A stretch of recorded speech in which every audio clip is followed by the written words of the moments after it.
Let's get to the next position on this Mariners infield. Let's go to second base. Jorge Polanco, acquired in a trade from the Minnesota Twins. In 2023, he played nearly exactly half of the season.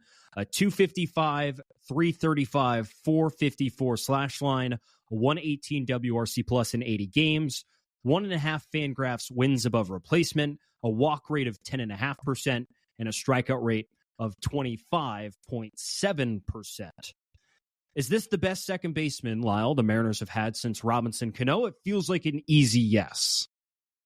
I'd say it's definitively yes. Jorge Polanco, in his last 4 full seasons, has put up a WRC plus of 118 or better. That's consistency. He didn't have a great year in 2020, but again, I kind of throw that year out the window for any good players who had down years because it was such a fluky year. Jorge Polanco is absolutely the best offensive second baseman this team has had since Robinson Cano. And there's some things he does very well. Like, he can hit for some power. He hits fastballs and changeups particularly well when you look at the breakdown pitch by pitch of what he mashes versus what he doesn't. But the guy has to stay on the field. That is the key. He played 80 games last year. We know this is a cloud hanging over the head of the Mariners this year. Is this team can be really good if guys stay healthy?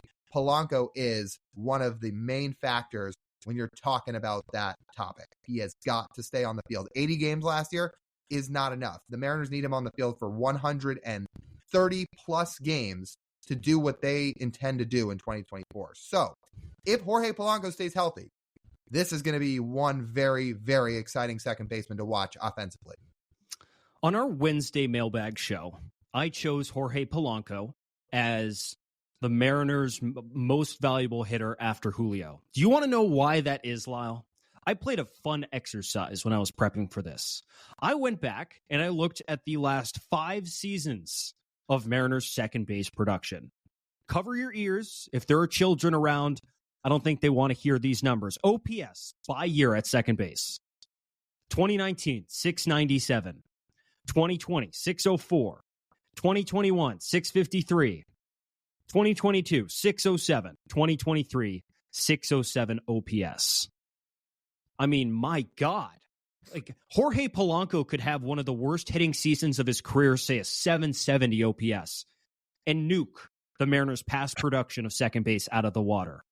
I mean, that's the level of upgrade we're talking about with Jorge Polanco, someone who has the potential to have plus power. He has a 30-homer season in his career. He can walk over 10% of the time.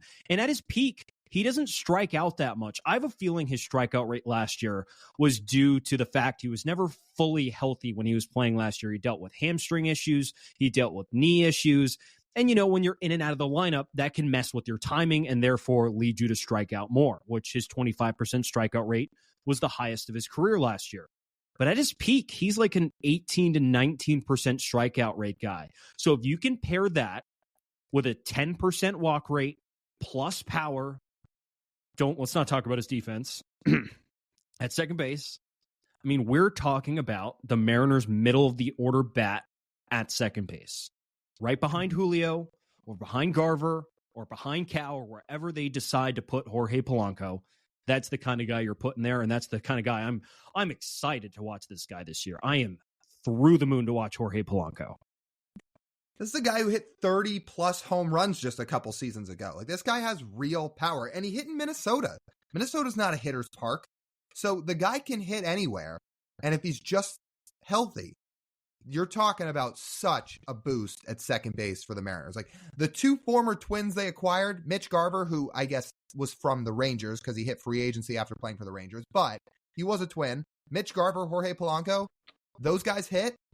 Oh, this team looks way different than it did a season ago. And Polanco specifically, if he can stay healthy, if he cuts the strikeouts back down, if he shows some of the power that he very clearly has and can hit gap to gap too, which we know he can, look out. Like, this offense gets that much more deadly. Like, there's so many factors with this too. Everybody talks about the health thing with the negatives. What if everything goes right? What if Polanco's on the field all year? What if Ty France really makes all those drive line improvements and looks similar to how JP did last year? All those things. Like, there's a world this team can be really scary offensively. I will note, defensively, he is a sub 20th percentile OAA guy in his prime. and that is not projected to get any better as he ages in his career. He's going to play some second base. I'm going to guess at some point he'll play some third base this year for the Mariners. I hope his offense is going to be enough to outweigh his defense. I know J.P. Crawford said that he was very excited to turn double plays with Jorge Polanco, and he's excited for Jorge on defense this season.